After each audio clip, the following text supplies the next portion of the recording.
ទាំងរត់ថាបងគុំថ្វាយព្រះពរជ័យ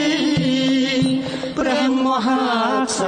ត្រីព្រះមេដាជាតិខ្មែរស្ដេចគង់ជាម្លប់សាងជាតិឥត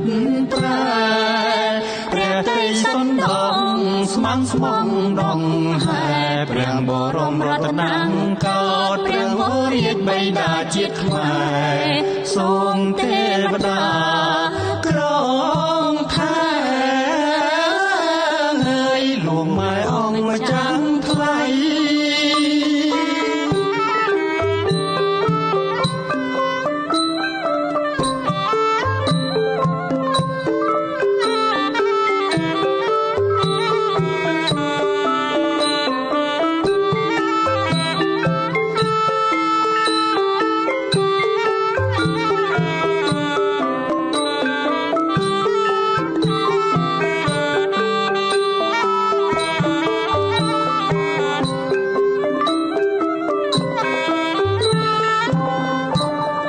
ព្រះគុណឡ